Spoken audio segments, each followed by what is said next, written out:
सभी का वेलकम है आज की सेशन में। दोस्तों, आज एक न्यूज़ निकल के आ रही है जिसकी हेडिंग है राहत शिक्षकों के तबादले की बाधा दूर। मतलब जो तबादला में बाधाएं आ रही थी वो दूर कर लिया गया है, ऐसा सरकार की कहना है। ठीक है, समाचार निकल के आ रही है, पटना हिंदुस्तान का है ये न्यूज़। ठीक है, तो इस न्यूज़ के बारे में थोड़ा देख लेंगे और वो बाधा क्या है वो भी देख लेंगे। ठीक है, बिहार के सरकारी स्कूलों के शिक्षकों के तबादले की राह की बाधा हुई दूर हो गई। शिक्षा विभाग ने 5.88 लाख के शिक्षकों के रेशनलाइजेशन की प्रक्रिया पूरी कर ली है। इसके तहत सभी 76,000 विद्यालयों में शिक्षकों के पद और उनकी उपलब्धता की पहचान की गई है। यह शिक्षकों के तबादले के आधार बनेगा।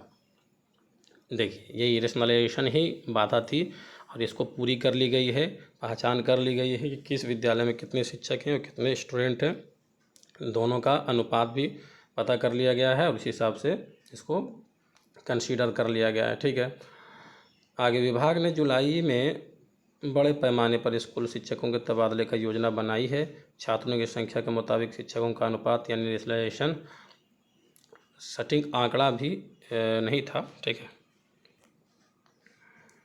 रेशनलाइजेशन नहीं होने के कारण शिक्षकों के पद और उनकी उपलब्धता को लेकर समस्या खड़ी हो रही थी। विभाग के पास कोई सटीक आंकड़ा भी नहीं था जिसके आधार पर शिक्षकों का तबादला होता। हाल ही में राज्य मंत्रिमंडल ने शिक्षकों की तबादला नीति की मंजूरी दी है। ठीक है, तो दोस्तों, रेशनलाइजेशन को लेकर के गवर्नमेंट बोली थी कि रेशनलाइजेशन पहले होगा, उसके बाद जो है इसे ट्रांसफ़र की फॉर्म ली जाएगी। बहुत सारे शिक्षक हमारे परेशान थे कि सर रेशनलाइजेशन में कहाँ भेज देगा, क्या करेगा, नहीं करेगा, किसको भेजेगा, ओल्ड वाले को भेजेगा, न्यू वाले को भेजेगा। भाई ऐसा कहीं पर लिखा हुआ नहीं है ओल्ड वाले को भेजेगा, न्यू वाले को भेजेगा। सरकार किस हिसाब से बनाती है पॉलिसी और किस हिसाब से काम करती है, अगर इससे संबंधित कोई लेटर आएगा तभी होगा, समझे। और रेशनलाइजेशन तो करना ही था, लेकिन ये चीज़ था नियमावली में, ये रेशनलाइजेशन लास्ट में लिखा गया था। ठीक है, पहले सारी ट्रांसफ़र हो जाती, उसके बाद रेशनलाइजेशन लिखा हुआ था। नियमावली के अकॉर्डिंग ये काम नहीं हो रहा है, ये आप नियमावली में देखेंगे लिखा हुआ था। ठीक है, कुछ पॉइंट और देख लेते हैं। दरअसल बड़ी संख्या में स्कूल अनियमितता पदस्थापना की समस्या से जूझ रहे विषयवार शिक्षकों की ज़रूरत आंकड़े भी नहीं थी। ठीक है, विषयवार से जुड़ा हुआ जितना भी था वो आंकड़ा नहीं था गवर्नमेंट के पास कि किस विद्यालय में कितने शिक्षक हैं और विषयवार कौन कौन से हैं। ठीक है, यहाँ पर थोड़ा देख लेंगे हेडिंग में 5.88 लाख शिक्षकों का रेशनलाइजेशन हुआ। इससे तबादले में मिलेगी सहायता। अगले हफ्ते से आवेदन भी होगा। शिक्षकों के पद और उनकी उपलब्धता की पहचान होने के बाद स्कूलों में शिक्षकों के पदस्थापन की राह आसान हो गई। इसी सप्ताह तबादले का पोर्टल सक्रिय होगा। शिक्षक पोर्टल से तबादले का आवेदन कर सकेंगे। इसके बाद अधिकतम 2 सप्ताह में तबादले की प्रक्रिया पूरी कर ली जाएगी। देखिए, क्लियर कर दिया गया है। शिक्षक पोर्टल से तबादले पर आवेदन करेंगे, इस कोर्स पर जाकर आवेदन करेंगे इसी सप्ताह और अगले 2 सप्ताह में तबादला की प्रक्रिया पूरी कर ली जाएगी, ऐसा गवर्नमेंट का कहना है। यहाँ पर देखें, राज्य के सरकारी विद्यालय में शिक्षकों के पद और उनकी उपलब्धता की पहचान पूरी कर ली गई है। इस समस्या के निदान के बाद तबादला तथा नियुक्ति की प्रक्रिया पर तेजी से काम होगा। पोर्टल शीघ्र सक्रिय होगा। कौन बोल रहे हैं? मिथिलेश तिवारी, शिक्षा मंत्री जो हमारे बिहार के हैं। ठीक है, सारा प्रक्रिया पूरी कर ली गई है और इसके बाद जो है तेज़ी से काम होगा, ऐसा हमारा मिथिलेश तिवारी शिक्षा मंत्री का कहना है। तो दोस्तों, ये था रिपोर्ट आज के तबादला यानी कि स्थानांतरण यानी कि ट्रांसफ़र को लेकर के। इसी तरह का अपडेट आते रहेगा, हम आप तक पहुंचाते रहेंगे और उसका सरल भाषा में आपके साथ जो है उसका अनुवाद करके आपको समझाते रहेंगे। कुछ न्यूज़ और है जो टीईटी को लेकर के है, उसको भी देख लेंगे। देखिए, लिखा हुआ है 3 दिसंबर 2001 के बाद जो भी टीईटी है उसको प्रॉब्लम क्रिएट किया है। देखिए, हलफनामे में 8 नवंबर 2010 को जारी केंद्र सरकार के दिशा निर्देशों का उल्लेख करते हुए कहा गया है कि यदि किसी राज्य में प्रशिक्षित शिक्षकों की कमी होती हो तो कुछ न्यूनतम शैक्षणिक योग्यताओं में सीमित अवधि के लिए छूट दी जा सकती है, लेकिन टीईटी पास करने की अनिवार्यता में कोई छूट नहीं दी जा सकती। यानी कि केंद्र सरकार ने इस पर क्लियर कर दिया है कि इसमें टीईटी पर तो कोई छूट मिलेगा ही नहीं, कुछ और चीज़ों में थोड़ी बहुत छूट मिल सकती है, लेकिन टीईटी तो देना ही होगा। एनसीटीई ने कहा कि 3 सितंबर 2001 से पहले नियुक्त शिक्षकों पर बाद में लागू की गई न्यूनतम शिक्षक प्रशिक्षण योग्यता का प्रभाव नहीं पड़ेगा। हालांकि 3 सितंबर 2001 के बाद तथा विशेष रूप से 23 अगस्त 2010 और 29 जुलाई 2011 के बाद नियुक्त शिक्षकों के लिए नियुक्त और पदोन्नति दोनों में टीईटी अनिवार्य रहेगा।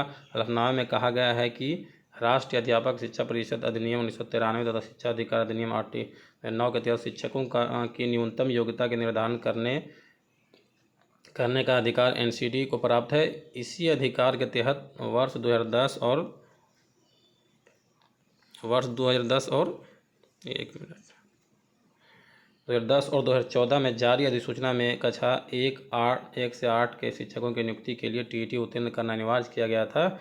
एनसीटीई ने अदालत को बताया कि वर्ष 2014 के विनियमों के केवल नियुक्ति ही नहीं बल्कि शिक्षकों की पदोन्नति के लिए भी टीईटी को न्यूनतम योग्यता के रूप में शामिल किया गया है। ठीक है, तो नियमों के स्पष्ट रूप से कहा गया है कि टीईटी की अनिवार्यता में किसी प्रकार की छूट नहीं दी जा सकती। हलफनामे के मुताबिक टीईटी लागू करने का उद्देश्य देश भर में शिक्षक गुणवत्ता के समान राष्ट्रीय मानक सुनिश्चित करना, शिक्षा संस्थानों में गुणवत्ता सुधार को बढ़ावा देना तथा छात्रों को बेहतर शिक्षण उपलब्ध कराना है। इसलिए शिक्षक के भर्ती प्रक्रिया में टीईटी को अनिवार्य बनाए रखना शिक्षा व्यवस्था के हित में आवश्यक है। एनसीटीई ने सुप्रीम कोर्ट से कहा है कि शिक्षक भर्ती और पदोन्नति से जुड़े मामलों में परिषद द्वारा जारी अधिसूचना और विनियमों को ही लागू माना जाए, क्योंकि इन्हें संसद द्वारा बनाए गए कानून के तहत जारी किया गया है। तो टीईटी में भी बताया गया है कि आप जो है 2001 के बाद जो भी पास हुए हैं, जो भी शिक्षक बने 2001 के बाद, उनको टीईटी देना होगा, चाहे वो पदोन्नति हो या फिर बहाली हो। ठीक है, जिसमें भी वो चाहते हैं कि हमारा जॉब बचा रहे या फिर पदोन्नति चाहते हैं तो। ठीक है, एक और है अपडेट इसी नियोजित शिक्षकों के लिए, विशेष शिक्षकों के लिए जो पदोन्नति चाहते हैं उनके लिए ये है, थोड़ा इसको भी आपको बताते हैं। 3 सितंबर 2001 के बाद नियुक्त शिक्षकों की नियुक्ति व पदोन्नति में टीईटी अनिवार्य। देखिए हेडिंग है ना, 3 सितंबर 2001 के बाद जो भी शिक्षक नियुक्त हुए हैं उनको पदोन्नति के लिए और नियुक्ति के लिए दोनों के लिए टीईटी अनिवार्य है। यहाँ पर देख लेंगे कहाँ से है, पटना से है। शिक्षक भर्ती और पदोन्नति में शिक्षक पात्रता परीक्षा यानी टीईटी की अनिवार्यता को लेकर चल रही कानूनी बहस के बीच राष्ट्रीय अध्यापक शिक्षा परिषद यानी एनसीटीई ने सुप्रीम कोर्ट को बड़ा पक्ष रखा। सर्वोच्च न्यायालय में दायर एक विस्तृत हलफनामे में एनसीटीई ने स्पष्ट किया है कि स्कूली शिक्षकों, एनसीटीई ने वहाँ जो केस चल रहा था सुप्रीम कोर्ट में उसमें हलफनामा दिया है, पक्ष रखा है सरकार का। एनसीटीई ने स्पष्ट किया है कि स्कूलों शिक्षकों के भर्ती और पदोन्नति के लिए टीईटी न्यूनतम एवं अनिवार्य योग्यता है और इसमें किसी प्रकार की छूट की प्रावधान नहीं है। देखिए क्लियर कर दिया कि कोई छूट नहीं मिलेगा, देना ही होगा। ठीक है, तो हलफनामा दीवानी अपील संख्या इतना 1385/2025 अंजुमन इशाअत तालीम ट्रस्ट बनाम महाराष्ट्र राज्य एवं अन्य में न्यायालय के 27 फरवरी 2025 के आदेशों के अनुपालन में दायर किया गया है। समझे, इसमें बताया गया था कि टीईटी को लेकर के ही ये था केस था, जिसमें ये एनसीटीई ने अपना पक्ष रखा कि सितंबर 2001 के बाद जो भी बहाल हुए हैं उनको अपना जॉब के लिए बचाने के लिए और अपना प्रमोशन के लिए, दोनों के लिए हर हाल में उसको टीईटी पास होना ही होगा और इसमें कोई छूट नहीं दी जा सकती। सरकार का पक्ष एनसीटीई ने रखा है। एनसीटीई हम लोग को मान्य करता है कि कौन डिग्री सही है कौन गलत है। तो टीईटी जो है अनिवार्य कर दिया गया है। ये सभी नियोजित और विशिष्ट शिक्षकों के लिए झटका मानिए, या जो नहीं टीईटी पास किए उनके लिए झटका है, उनको हर हाल में अब टीईटी देना ही होगा। तो यही न्यूज़ था आज का जो है पेपर कटिंग में, जिसको हमने सरल भाषा में आप तक पहुंचाने का कोशिश किया है।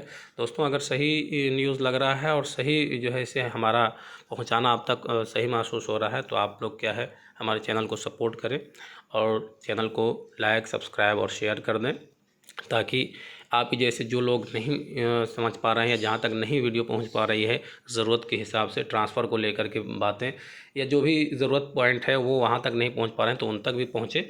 आप इसी के लिए बेहतर करें, आपके लिए भी किसी न किसी रूप में बेहतर होगा। तो बने रहिए चैनल के साथ, तब तक के लिए नमस्कार, बेस्ट ऑफ लक।